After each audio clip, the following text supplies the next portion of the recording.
kautang, nagbabalik ang inyong number 1 palautang. So for today's video mga kautang, excited akong pag-usapan natin ngayon itong loan application dahil sabi po ng isang commenter natin na auto-approve or auto-disburse raw itong loan application na to, at mostly sinabasa ko rin comment dito mga kautang no merong na-approve dito ng 3,000 agad sa unang hiram. Hello mga kautang, welcome back dito sa aking channel. This is Clarice, ang inyong number 1.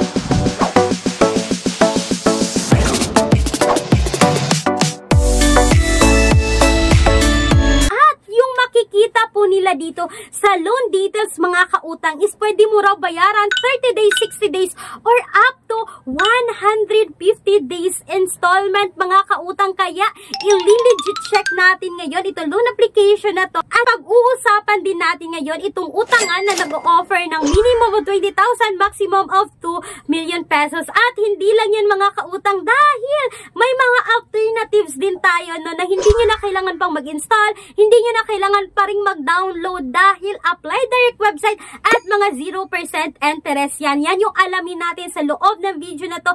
Kulang ang budget, ang mahal ng mga bilihin. No problem, may solusyon tayo. Gamit ang isang valid ID, makakautang ka na sa loob ng 10 minutes o mas mabilis pa. Mag-apply ng loan kahit anong oras, kahit gabi o kahit weekends or holiday. Maaaring i-check ang pinned comment sa video na ito, bisitahin ang link at mag-apply na. Pero bago yan mga kautang, balik muna tayo sa comment na isa kong commenter. Sabi niya dito, peso cash po, ganun din, automatic disburse. Mga kautang, automatic daw na nagdi-disburse itong si peso cash. Itong si peso cash mga kautang no, is under po ito ng MyLoan Lending Investors na naka-SEC registered but hindi submitting entity sa CIC at hindi rin po accessing entities sa ECIC. So mga kautang, hindi ibig sabihin na kapag naka-SEC registered ang isang loan application ay okay ng utangan dahil kahit nagsisilabasan yung mga malalaking interest rate ay naka-SEC registered pa rin sila no mga kautang. Kaya dapat alamin po natin lahat ng details bago umutang online. So eto na nga mga kautang no, na-curious ako dito sa comment ng isang commenter na auto-disburse or auto-approve daw itong si peso cash. As you can see dito, sabi ng isang commenter noong January 5, 2025, I'm so disappointed in this app. So many hidden fees mga kautang. Nag-apply daw siya dito no ng 3K tapos 2K na lang yung na-receive niya, na wala yung 1K mga kautang. At sabi niya is 7 days lang raw yung loan application na to. So advertisement lang yung sinasabi nilang 150 days.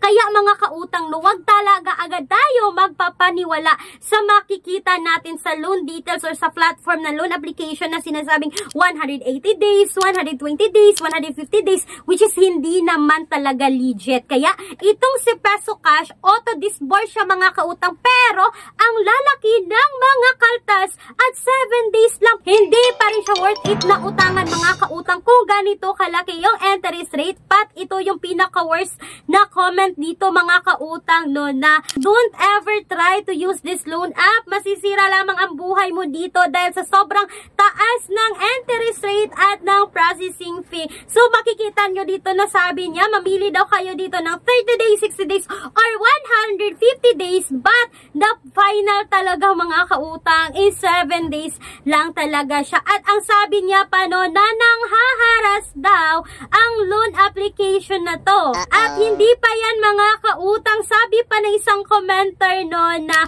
kung maaari daw mga kautang, bigyan niya ng 0 star itong si peso cash dahil raw mga kautang, kapag kayo daw ay na-delay dito is tatawagan po yung reference contact na ilagay nyo dito pagka-apply nyo. So mga kautang, as update ngayong 2025, puro talaga negative yung mababasa mong comments dito about kay peso cash. Kaya para sa akin mga kautang, hindi ito recommended ngayong 2025. At ang pinaka-worst pa dito mga kautang no na auto-disburse siya. So, ibig sabihin kapag tayo ay nag-apply dito at nakapasa tayo sa kanilang evaluation, wala na tayong other pang choices na magagawa kapag tayo ay na-approve dito dahil nga nag-auto-disburse siya. So, ibig sabihin, papasok na lang yung pera basta-basta sa ating mga GCash account na ganito kalaki ang interest rate. Kaya kung ako sa inyo mga kautang, huwag yung subukan itong si Peso Cash na under po ng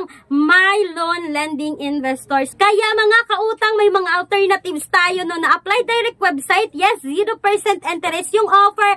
May mga 30 days naman mga kautang pero mababa lang yung interest at hindi pa nang-a-access ng mga phones natin. Ilalagay ko sa description box or sa pinned comment section ng video neto. At speaking doon sa minimum of 20,000, maximum of 2 million pesos mga kautang, yes, legit po na bank personal loan po ito. All applications submitted is subject for bank approval. Mga kautang, ito lahat yung requirements na kakailanganin sa pag-apply dito, no? Pwede ko pong i-process yung loan application yung mga kautang. Kailangan natin mag-antay ng 3 to 10 banking days para malaman kung tayo po ba ay approve or decline dito dahil sabi ko nga all applications submitted is subject for bank approval. So for more details dito mga kautang, you can email me right away, clariza@gmail.com. Sana po ay nakatulong itong quick review about kay Peso Cash mga kautang na hindi recommended ngayong 2025.